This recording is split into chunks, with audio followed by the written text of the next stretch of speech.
il y a des belles choses aussi à côté qui se passent. Il y a des gens formidables, il y a des personnes qui donnent, de leur temps, de leur vie, et ça fait tellement du bien de sortir de ce marasme-là où tout est noir, en fait. Si si on regarde juste les informations, tout est noir, il y a rien de beau et c'est horrible. C'est pas vrai. Il y a toujours du noir, du blanc et du gris.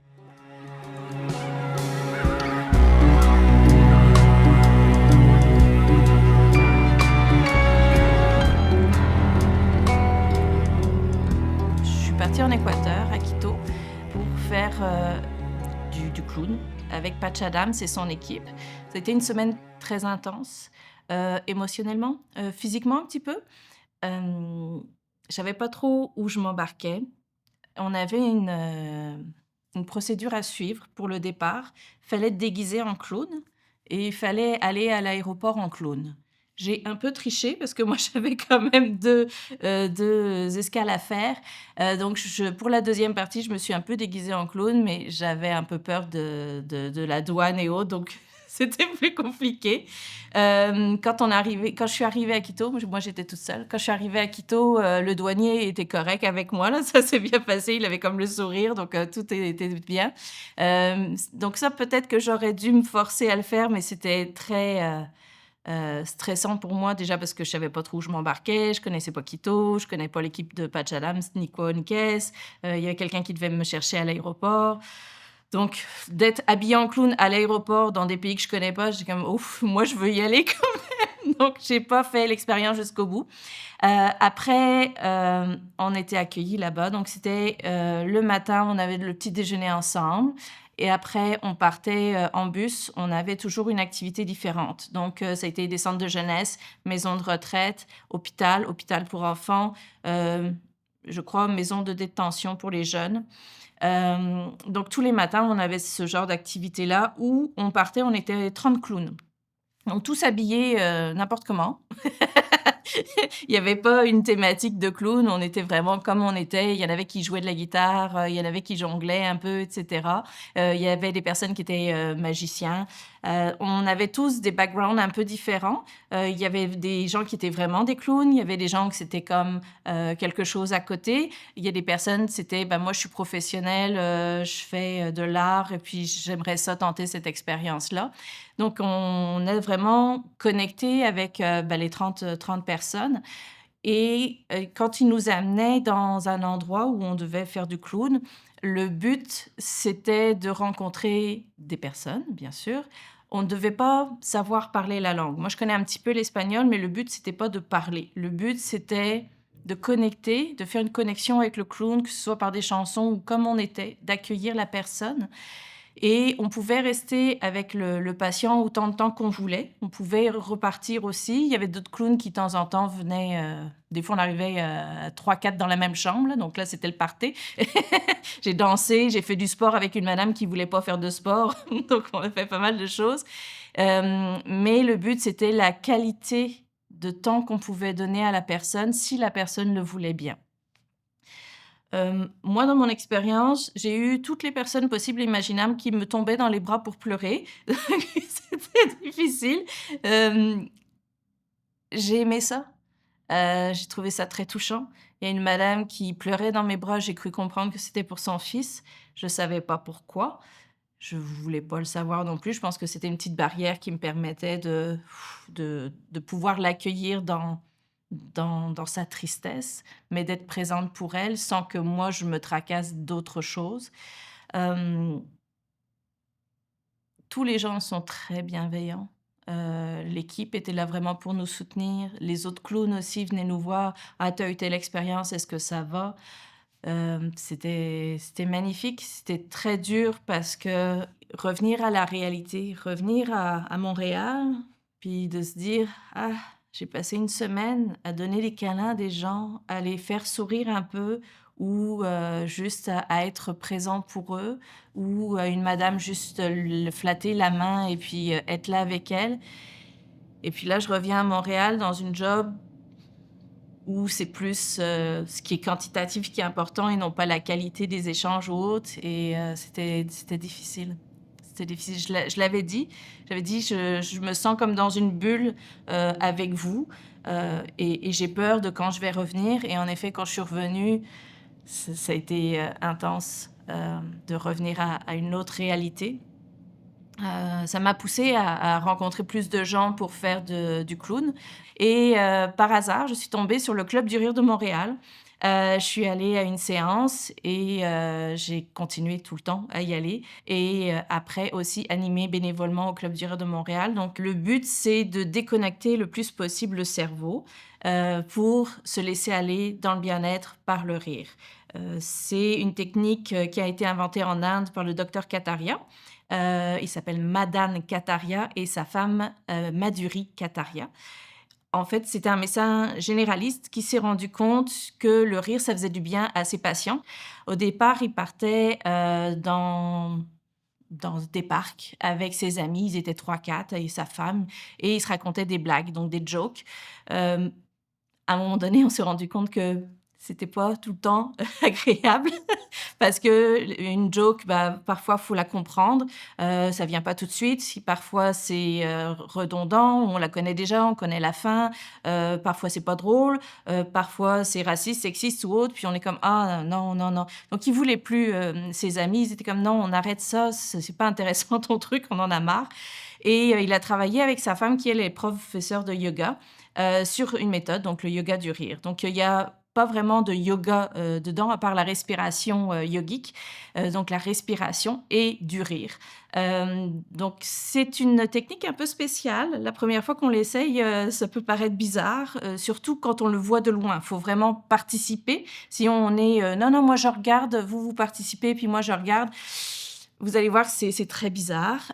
Faut pouvoir arriver à laisser aller, les tensions, le jugement qu'on peut avoir de soi, des autres. C'est pas rire de quelqu'un, c'est pas faire: «Ha ha ha!» Non, c'est pas intéressant, mais c'est rire avec les autres. Donc on est plus dans, de l'intention. Certaines personnes disent: «Ah, faut forcer le rire». C'est pas forcer, c'est pas une histoire de force, c'est une histoire de, se donner la permission et l'intention de rire pour se faire du bien.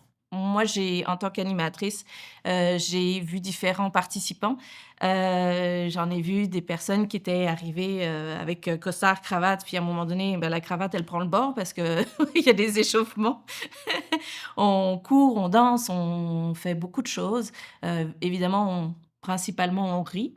Il y a des personnes pour qui ça marche vraiment pas, c'est pas pour eux, bah, c'est normal, c'est comme n'importe quelle activité. Il y a des personnes qui adorent le Zumba et puis il y a d'autres qui sont comme: «Non, c'est pas pour moi». C'est correct, j'accueille ça. Chaque animateur fait vraiment en fonction de ses couleurs, donc c'est sûr que moi j'apporte un peu plus de clown de temps en temps et d'activités de théâtre, mais c'est ce qui m'allume vraiment de voir la transformation que ça apporte. Aussi bien pour moi parce que quand on finit une séance, ben, on reçoit des rires aussi. Recevoir des rires, ça a l'air d'être bizarre comme ça, mais c'est comme un don. C'est comme quelque chose de beau qu'on reçoit, une énergie qu'on reçoit, qu'on donne aussi aux autres personnes et puis même si, dans une activité, quelqu'un n'a pas apprécié ou a moins aimé, parfois le changement, c'est juste les petits yeux qui pétillent ou un tout petit coin de sourire qu'il y avait pas et c'est tellement beau de voir ça, de voir comme, je sais pas, un nuage de bonheur autour d'une personne qu'il y avait pas avant. Ça transforme des vies, ça transforme des gens. Évidemment, ça paraît court. Moi, une séance, je fais à peu près 1 heure de yoga du rire quand j'en donne. Donc 1 heure, on voit peut-être pas tout le temps les bienfaits, il faut en faire un peu plus souvent pour s'en rendre compte, mais on voit tout de suite la connexion avec les gens. Ça rassemble tellement le rire et puis, dans la société actuelle où, il y a tellement de choses pas très agréables à voir, je ne nie pas, je suis pas dans le déni de: «Non, non, il y a pas de guerre, il y a pas ci, il y a pas ça», je le sais très bien. J'essaye par contre moi de dépluguer, tout ce qui est, les informations, les nouvelles et autres qui, en fait, m'empoisonnent beaucoup la vie parce que ça m'oppresse énormément, que je me rends pas compte que, il y ait des gens qui soient aussi méchants ou aussi, incapables d'être sensibles. Je suis peut-être très sensible moi de mon côté et je réagis beaucoup à ça, mais quand il y a des ondes positives, ça nous allège un peu, ça nous réconforte, puis de fixer l'objectif sur, il y a des belles choses aussi à côté qui se passent. Il y a des gens formidables, il y a des personnes qui donnent, de leur temps, de leur vie, et ça fait tellement du bien de sortir de ce marasme-là où tout est noir, en fait. Si si on regarde juste les informations, tout est noir, il y a rien de beau et c'est horrible. C'est pas vrai. Il y a toujours du noir, du blanc et du gris, et puis c'est ça, il y a tellement de gens autour de nous qu'on ne connaît pas, qui juste par un petit rire, tout d'un coup se débloquent et deviennent autre chose, une autre personne peut-être, qui se dévoile, c'est ça. L'impact que le yoga du rire ou le rire a sur moi, ou d'animer en fait des séances de yoga du rire, heu, parfois je vous cacherai pas, on n'a pas envie, hein, d'animer. Des fois c'est comme: «Fou, nous aussi, hein, on est des êtres humains», puis, même si j'aime ça le rire, je ris pas tous les jours non plus. Il y a des fois où c'est plus tendu aussi. Hem, la réalité de la vie des fois fait qu'on est tout pogné comme ça, tout stressé, alors qu'on est comme: «Non mais si je riais ça irait mieux», puis donc c'est des outils qu'il faut quand même, se rappeler qu'on a en nous et qu'il faut faire. Donc moi, l'impact que ça a sur moi, c'est, heu, j'ai ma petite boîte à outils avec moi. J'ai ça qui est là. S'il y a un petit problème, je peux essayer. Par contre, il y a un double côté qui m'appartient peut-être plus à moi, c'est que je ris beaucoup. Je ris quand je suis stressée, je ris quand je comprends pas quelque chose, je ris quand je trouve les choses bizarres, je ris quand je suis gênée. Donc parfois les gens, ils sont comme: «Oh, pourquoi elle rit?» Donc des fois, je suis obligée de dire: «Ah non, je suis désolée, je suis juste un peu gênée et c'est pour ça que je ris dans telle ou telle situation». Donc on se refait pas, hein, je suis comme je suis. Mais l'impact, c'est que j'arrive peut-être un peu plus à dédramatiser les choses, peut-être à avoir un petit peu, quelques pas en arrière, ou arriver à mettre ses petites lunettes et voir les choses autrement. Il y a tellement de choses belles à voir, puis des fois on oublie, soit parce qu'on est pressé, soit parce qu'on n'a pas le temps, c'est la même chose. Soit qu'on se donne pas le temps aussi. Parfois, c'est facile de dire: «Ah, mais j'ai pas le temps, j'ai pas le temps». Bah, coupe Netflix, coupe d'autres choses, puis peut-être que tu vas avoir du temps finalement. Et puis l'impact aussi, c'est tout ce qui est, numérique et autres n'a plus sa place dans le yoga du rire. Dans le yoga du rire, c'est moi, c'est mon corps, c'est ma voix. Je suis pas en train de scroller, des heures et des heures, sur mon téléphone. Je suis en connexion avec des gens qu'il faut regarder dans les yeux, avec des gens qu'il faut amener avec soi, pour qu'ils soient présents aussi avec nous. Quand on rit, vous pourrez essayer, mais un rire où on rit beaucoup, pas juste «ha ha ha», on rit beaucoup et tout à coup, ben, tous les problèmes qu'on a, ou tout ce qui les petits tracas ou autres qu'on a dans la tête, ben, on peut pas tout faire. C'est soit on rit, soit on a les tracas.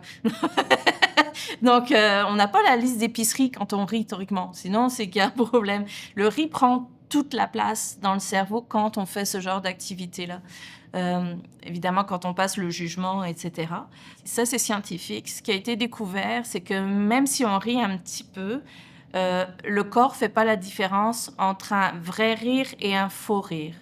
Alors, il va quand même envoyer les endorphines pour qu'on soit bien dans notre corps. Il y a toute une vibe yoga actuellement sur la respiration, c'est la même chose. Le rire, c'est quelque chose qui est inné, en fait. Tout le monde a ça, tout le monde sait rire. Quand, on me dit: «Ah mais tu es animatrice, OK, comment on fait pour rire?» Ben, vous le savez, tout le monde le sait, c'est «ha ha», c'est facile. Après ça peut être «ho ho», ça peut être le rire du cochon, ça peut être plein d'autres choses, mais on l'a tous. Et puis ce que j'aime aussi, c'est, mais ça c'est plus mon côté théâtre peut-être, c'est de pouvoir essayer de travailler des rires. En fait, on n'a pas qu'un rire, on en a plusieurs. On est capable de faire le rire du cochon, le rire, de mon oncle ou de ma tante. Il y a tellement de rires qu'on peut faire qui sont tous différents. On peut rire, sur des consonnes, c'est pas facile, mais mais ça se fait. Donc c'est toute cette panoplie-là que, bah, au fur et à mesure, je travaille aussi. Donc je travaille aussi sur la voix quelque part, mais sur l'amusement, sur le jeu. C'est tellement bien de jouer, ça fait tellement de bien de se laisser aller, de jouer et de se permettre, un temps pour soi, en fait. J'ai travaillé avec, un organisme en santé mentale. On avait fait, 12 séances, donc 12 ateliers, de yoga du rire. Au tout début, les personnes avaient, chacun une particularité, plus des douleurs, plus, pas juste la santé mentale, aussi des douleurs physiques et la première séance, a été spéciale pour ces personnes-là. La deuxième séance, on a fait un tour de table, puis tout de suite on m'a dit: «Mais c'est pas drôle en fait ce qu'on fait». Puis je dis: «Non, c'est pas drôle du tout». Et je dis: «Non, c'est normal». Puis toutes les personnes avaient, leurs commentaires sur leur première séance et je dis: «Oui, c'est normal, c'est ça que vous allez expérimenter. C'est que non, c'est pas drôle, on fait semblant de rire pour s'amener à rire, mais vous allez voir à un moment donné que ça va peut-être se débloquer». Alors on est tous différents, ça se débloque pas au même moment et c'était que des madames. À un moment donné, j'ai vu tout, le panel qu'il y a eu, le donc l'incompréhension de: «Oh, c'est bizarre ce qu'on fait, OK, on le fait parce qu'on on est là pour cet atelier-là, mais c'est vraiment bizarre. Ah, ah, attends, je commence à comprendre un peu. Ah, ah, ça me fait du bien finalement un petit peu là. Ah, la semaine passée, j'ai pas ri, c'était pas agréable, puis là finalement, je commence à me détendre» et puis il y a vraiment une transformation qui s'est faite au sein du groupe parce que le groupe était là assez soudé finalement au fur et à mesure et une transformation s'est faite, à la fin vraiment, l'organisme avait demandé, un sondage de satisfaction, donc chacun avait noté, leurs commentaires. J'ai eu le droit de voir quelques commentaires et j'ai vu, ce que ça a apporté vraiment plus, des personnes qui se sont senties comme allégées, des personnes qui se sont dit: «Beh, j'ai le droit d'exister, j'ai le droit d'être comme je suis et c'est correct si des fois j'ai un petit côté fofolle, ben, j'ai le droit». Heu, c'est quand même beau de se dire: «Waouh, au bout de 12 séances, ces personnes-là ont pris conscience de certaines choses». Peut-être qu'elles vont peut-être pas appliquer cela à leur vie au quotidien, mais une autre personne disait: «Ah, moi j'ai des petits enfants avec moi, puis, j'ai essayé tes techniques avec eux, puis écoute, on s'est amusés comme des fous, on riait, ça nous faisait vraiment du bien». Une maman qui faisait ça aussi avec, son enfant, puis son enfant lui trouvait des exercices aussi. Donc il y a toute une espace de créativité qui s'est fait, de connexion et moi j'aime ça quand quand je me dis: «Ah, je sers vraiment à quelque chose.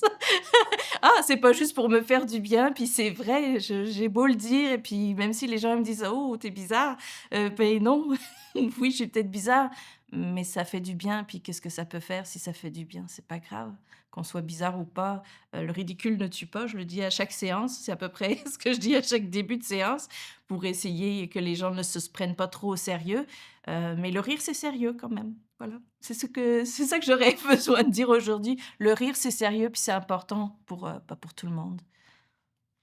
Est-ce que tu aurais un mot de la fin ou, un message à donner aux gens? Je pourrais parler de ma mission. Moi, ma mission, bah, c'est, un rire à la fois. C'est assez simple, mais changer le monde un rire à la fois, c'est pas si simple que ça. Ça demande qu'il y ait beaucoup d'autres personnes aussi, pour aider dans cette mission-là. Hem, Ce que je dirais aux personnes qui ont des traumatismes ou qui des fois voient la vie un peu trop noire ou autre, ben, vous êtes pas seuls, on a tous, les mêmes lunettes, on voit tous la même chose, mais il faut arriver aussi à dédramatiser et à prendre soin de soi. Puis à prendre soin de soi, c'est aussi simple que de respirer et c'est aussi simple que de rire. Rien que ça, ben, ça fait tellement de bien et puis un rire que si moi je fais peut-être que ça va vous faire rire et ça va vous donner envie de rire aussi. Donc ça se multiplie, ça fait plein de petits bébés rires et c'est comme ça qu'on changera, je pense, un peu tout le monde peut-être? J'espère. Merci beaucoup, Fanny Rey. Merci.